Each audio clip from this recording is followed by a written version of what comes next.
Bonsoir à tous, ravi de vous retrouver après cette journée de Noël baignée par le soleil retrouvé au-dessus de la principauté.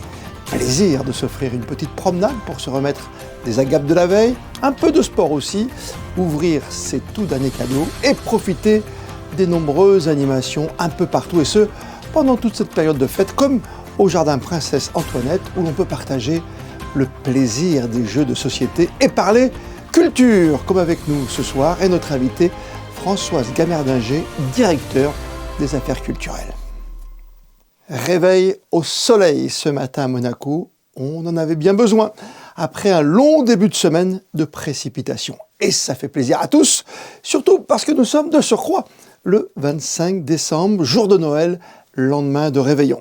Alors certains forcément ont choisi de faire la grasse matinée et d'autres ont profité de ce beau temps à leur manière. Théo Schumer avec Marie-Ève B. Les ruelles de la Principauté sont à peine désertes ce 25 décembre au matin.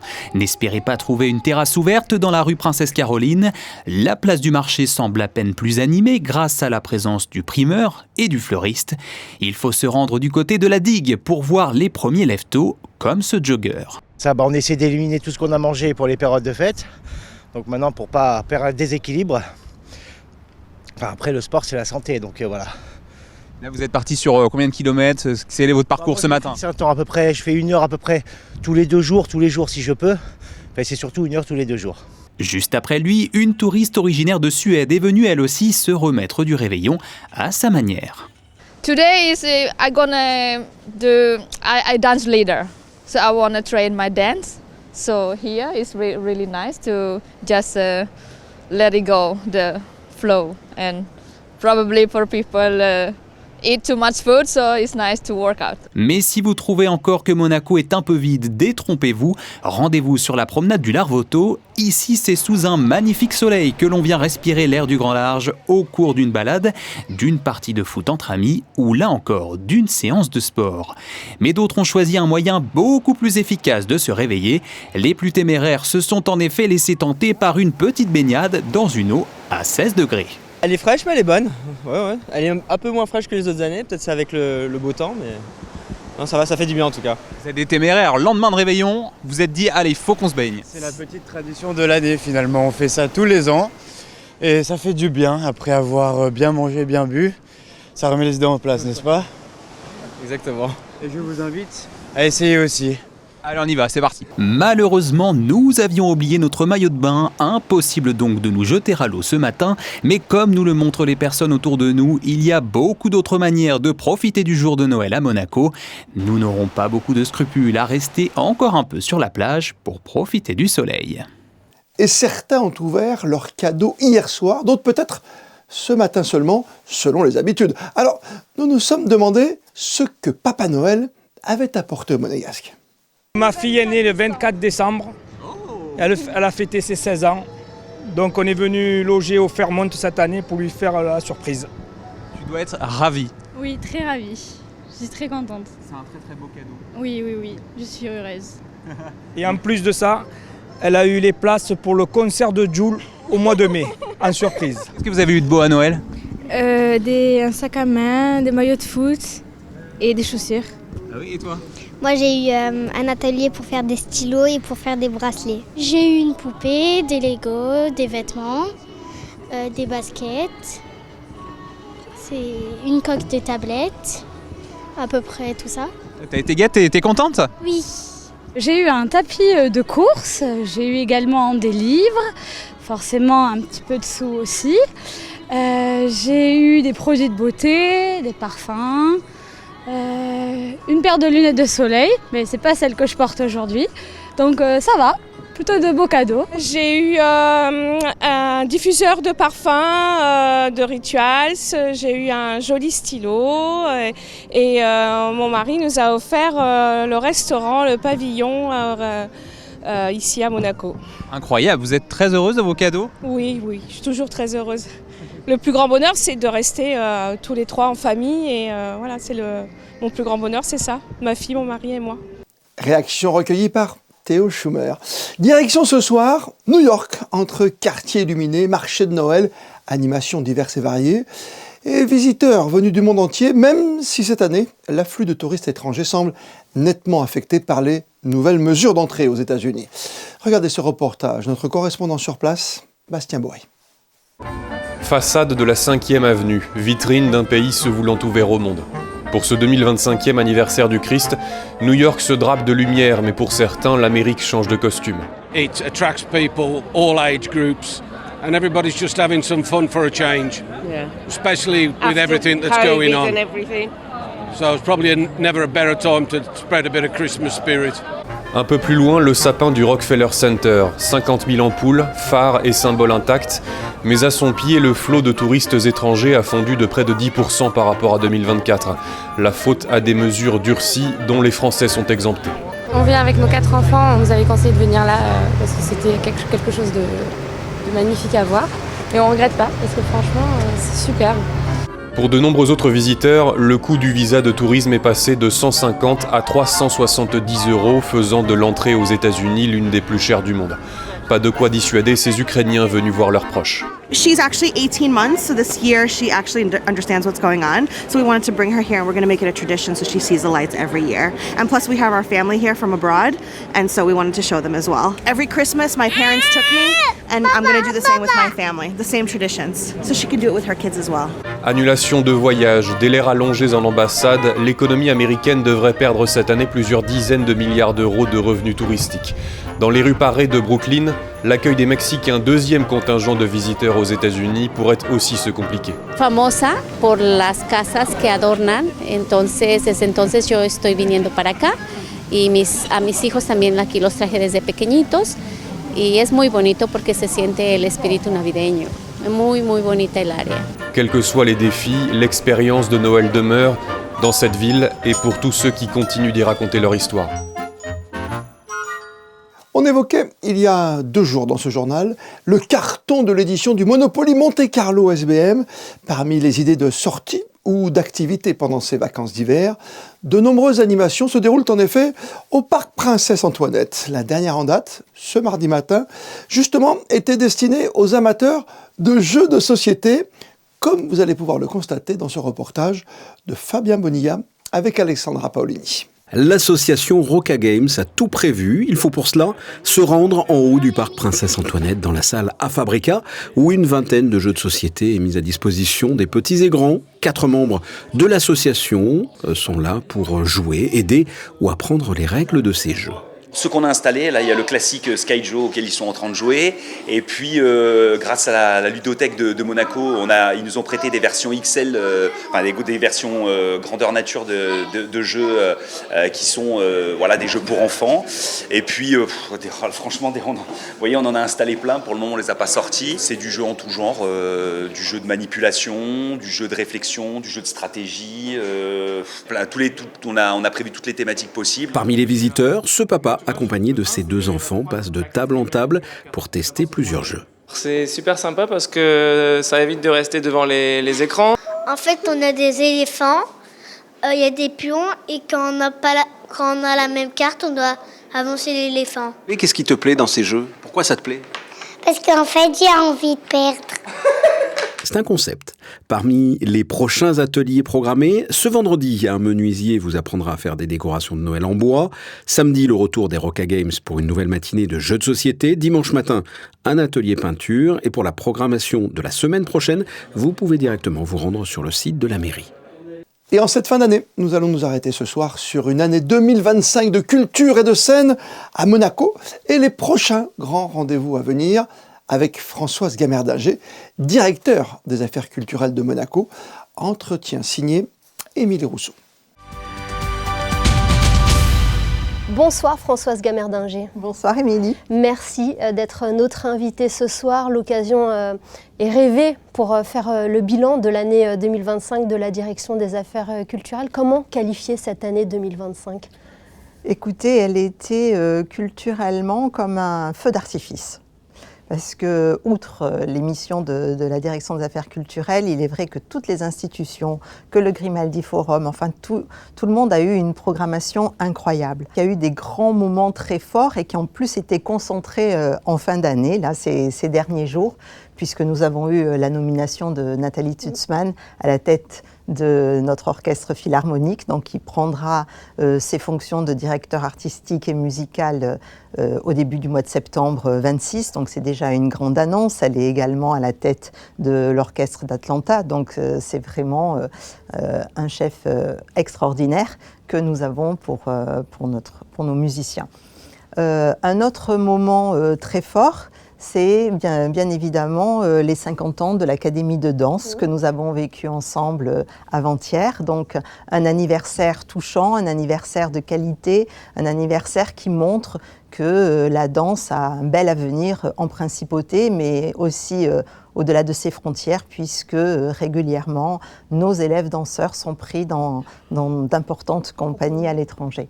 Et puis un événement marquant qui me tient tout particulièrement à cœur et que j'ai retenu, qui était pour moi d'une grande émotion, et bien ça a été l'ouverture de la médiathèque, puisque pendant plus de 16 ans, quand j'ai été élue en mairie, j'ai défendu ce projet, je l'ai soutenu, et voilà, de voir ouvrir ses portes, ça a été un moment extraordinaire. Maintenant, nous avons tout qui est réuni, la bibliothèque Caroline et dans la médiathèque Caroline.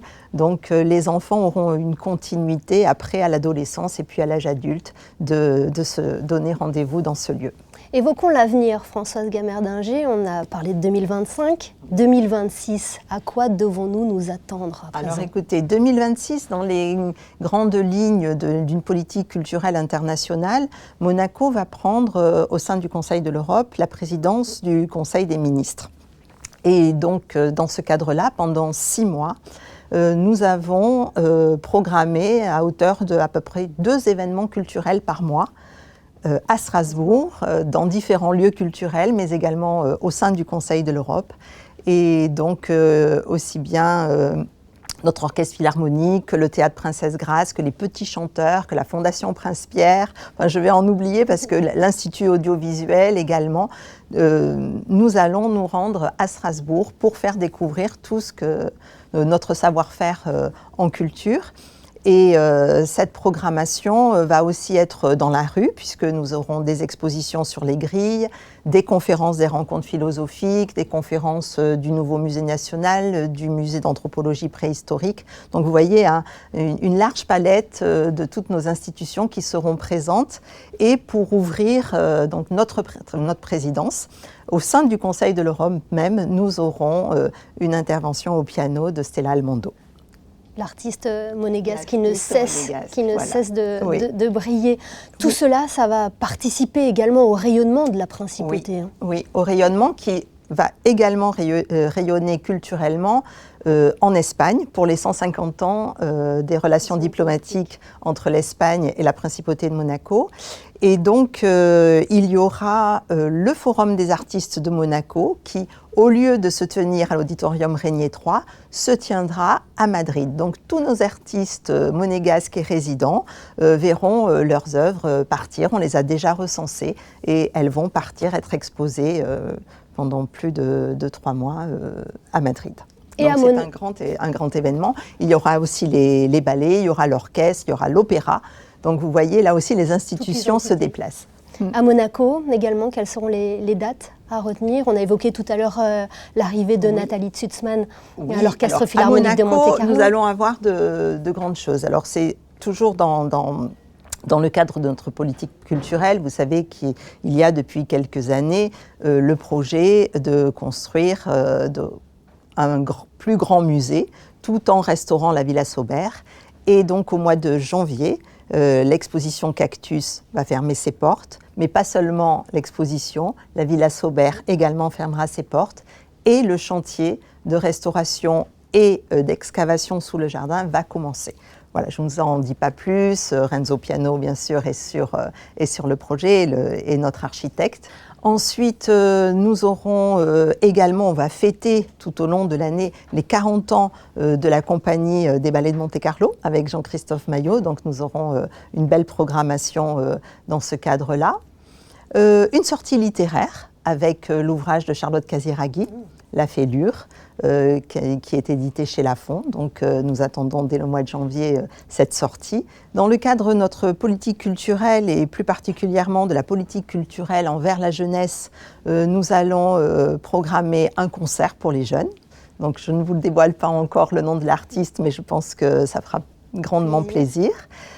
Toujours dans cette mission d'être proche de notre jeunesse grâce à la culture, nous reprendrons la thématique du concours photo, qui a bien fonctionné l'année dernière. Et aussi, bien évidemment, on les invitera au Fort Antoine, mais pas seulement. Vous allez avoir des surprises au Théâtre des Variétés, sur le point de vue des expositions, mais également de l'accueil d'un bar tout particulier que vous découvrirez au sein du Théâtre des Variétés. Donc ça, c'est pour notre politique jeunesse qui sera très active. Et enfin, je tiens aussi à souligner la récente nomination de Célia Bernasconi, donc à la tête de l'Institut du patrimoine, et qui va vraiment prendre à bras le corps les inventaires de notre patrimoine. Et dans le prolongement de cette mission, il y aura également programmé à la salle d'exposition du quai Antoine Ier une grande exposition sur le patrimoine. Donc vous voyez, ça fait l'année 2026 sera très riche. Et en termes d'études, de projets politiques, ma direction étudiera également, je pense avec un grand nom des planches, un projet pour créer une compagnie de théâtre et avoir une scène nationale en principauté. Affaire à donc, suivre. Vous voyez, ce sont que des affaires à suivre qui sont enthousiasmantes. Et qui sont très ambitieuses. Qui sont enthousiasmantes et puis qui touchent tous les domaines artistiques. Voilà, c'est notre mission que l'on accomplit au quotidien avec une équipe qui a beaucoup d'ardeur et d'envie surtout, et de dynamisme. Voilà. Merci beaucoup Françoise Gamerdinger. On rappelle l'excellent site culture.mc qui nous permet de retrouver tous les événements culturels avec toujours l'information précise qui nous donne envie justement d'aller à la rencontre de la culture. Merci d'avoir été notre invité ce soir et joyeuses fêtes à vous. Merci, un joyeux Noël à tout le monde. Et n'oubliez pas d'aller voir Ma Bayadère de Jean-Christophe Maillot, la dernière création des Ballets de Monte-Carlo. Merci beaucoup. Et n'oubliez pas la création de Jean-Christophe Maillot pour les Ballets de Monte-Carlo, Ma Bayadère, à partir de ce samedi au Grimaldi Forum. Nous y serons. De la scène à la science, il n'y a qu'un pas. La science au service de l'histoire ou comment tenter de percer le mystère de certaines reliques. On vous emmène à Vintimille et ses grottes de Grimaldi, où le musée d'anthropologie préhistorique de Monaco avait mis en place un scanner spécialement déplacé pour ce programme scientifique. Voici le reportage d'Alban Gingembre, accompagné de Camille Caloni. C'est ici, dans les grottes de Grimaldi en Italie, que des chercheurs découvrent il y a une dizaine d'années l'un des plus vieux bassins conservés en Europe, un os de la hanche féminin datant de 230 000 ans avant Jésus-Christ. Il n'a jamais été étudié sur le plan médical et anatomique jusqu'à présent. On ne sait même pas exactement à quelle espèce précisément il appartient. Est-ce que c'est du sapiens? Est-ce que c'est du néandertal? Est-ce que c'est quelque chose d'hybride entre les deux? On ne sait pas. Habituellement, les restes humains sont déposés à l'hôpital pour être analysés. Pour la première fois, ce laboratoire roulant se rend directement au pied des grottes de Grimaldi pour obtenir des réponses grâce à ce scanner. On va reconstituer ensuite ce bassin par homologie gauche-droite. On va faire son miroir tout simplement, ce qui va nous permettre de déterminer des mesures. C'est un bassin complet, virtuel, qu'on va reconstituer grâce à la radiologie et au scanner. On va voir également à l'intérieur quel est l'état pathologique de l'individu. J'entends par là les maladies et la cause de décès éventuelle de cette personne. Des analyses impossibles au moment de la découverte des ossements. Aujourd'hui, les progrès scientifiques permettent d'aller plus loin dans la recherche. La bipédie, on sait qu'elle s'est installée depuis bien longtemps, mais ça nous permet de mieux savoir comment fonctionnait la marche, le type de pas, le type de stature que pouvaient avoir ces individus. Toutes les pièces du puzzle de l'évolution humaine se remettent en place au fur et à mesure. À quelques kilomètres de là, Monaco aussi rouvre de vieux dossiers. Le musée d'anthropologie préhistorique profite du laboratoire pour passer au crible certains ossements. C'est une enquête en fait sur nos origines, sur notre passé, sur notre histoire, sur nos ancêtres. Et il y a toujours des questions. Là, je suis sûre, on va avoir des résultats, mais d'autres questions vont se soulever. Et petit à petit, notre travail, justement, c'est d'en apprendre un peu davantage sur tout ce patrimoine archéologique. Après analyse, les ossements sont ramenés au musée avec de nouveaux secrets à révéler aux visiteurs. Une rencontre ce soir avec un artiste qui a choisi la principauté comme terrain de jeu. Concierge d'hôtel à Monaco le jour et chanteur le reste du temps. Olivier Osorio, dit Olio, est un interprète aux influences venues d'Amérique latine. Quand il chante, il nous fait voyager. Écoutez. Boom, boom, boom, boom, late mi corazón. Boom, boom, boom, boom, boom, late mi corazón. Que me suene en el merengue y no pare la bachata, que este ritmo a mí me mata.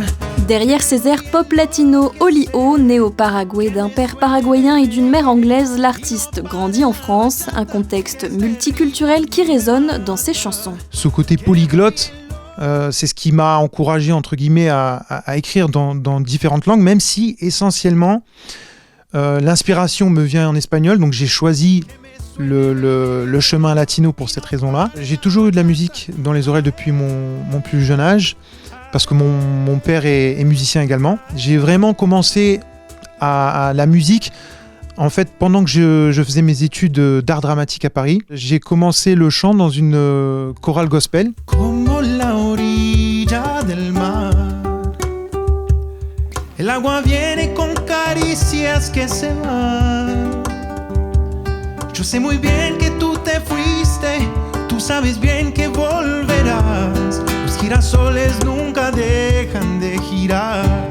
Durant son parcours artistique, Olio passe par l'Académie de musique Régnier III de Monaco. Avec son groupe, il joue régulièrement pour le Yacht Club de Monaco. Vient ensuite le moment de lancer sa carrière en solo. Aujourd'hui, son répertoire compte une dizaine de morceaux. La musique, pour moi, ça a été quelque chose d'introspectif qui m'a permis de me connaître davantage, connaître des émotions que je ne connaissais pas forcément, de pouvoir transformer, on va dire, la souffrance en quelque chose de beau, de poétique. Olio travaille maintenant sur un nouveau répertoire de composition et de cover latino avec ses musiciens. Objectif, se produire sur les scènes de la Principauté et de la Côte d'Azur. Portrait signé Alban Gingembre et Alexa Vial. Et avant de terminer ce journal de Noël, coup de projecteur sur vos programmes de fête sur Monaco Info. Ce soir, 21h, ce qu'il faut retenir de 2025, présenté par Yann Anthony Nogues. Demain, 21h, le débat consacré à Mère Teresa en coopération avec le diocèse de Monaco. Samedi soir, toujours 21h, votre émission musicale Backstage avec le groupe Superbus. Et avant de découvrir vos prévisions météo pour les prochaines heures, comme le veut la tradition, on termine votre journal en images avec les meilleurs clichés réalisés par nos photographes cette année. Et ce soir, notre curseur se positionne sur le mois de juillet 2025. Demain, c'est Théo Schumer que vous retrouverez pour un tout nouveau journal. D'ici là, passez toutes et tous une très belle soirée et merci d'avoir été avec nous ce soir. Et au nom de toute la rédaction, permettez-moi de vous souhaiter encore un joyeux Noël.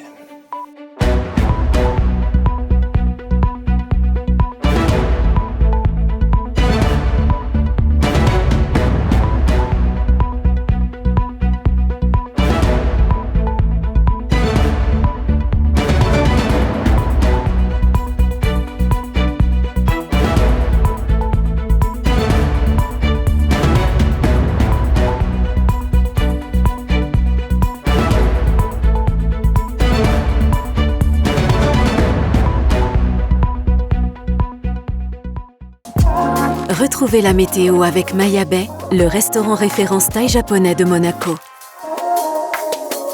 Bonsoir à tous et joyeux Noël, j'espère que vous avez passé un bon réveillon. On a enfin retrouvé un beau soleil aujourd'hui après plusieurs jours de nuages et de pluie. La mauvaise nouvelle, c'est que demain les conditions vont se dégrader à nouveau, mais la bonne, c'est que ça ne va pas durer. Dès ce week-end, on retrouvera un magnifique soleil en principauté. Donc demain, ce qu'il faut souligner, eh bien, c'est beaucoup de nuages pour la matinée avec quelques légères éclaircies pour l'après-midi, mais pas de pluie attendue. En revanche, notez que le vent déjà très présent ces derniers jours, sera encore très puissant demain avec des rafales pouvant monter jusqu'à 60 km/h. Donc soyez prudents, surtout si vous prévoyez de vous rendre le long des côtes. Pour les températures, rien de bien différent d'aujourd'hui. 13 degrés attendus en matinée et jusqu'à 16 degrés au plus fort de la journée. 16 degrés, ce sera aussi la température de la Méditerranée. Ce 26 décembre, vous penserez à souhaiter une bonne fête à nos amis les Étienne. Passez une excellente soirée en notre compagnie et je vous dis à demain, 19h, pour le JT. C'était la météo avec Maya Bay, le restaurant référence thaï japonais de Monaco.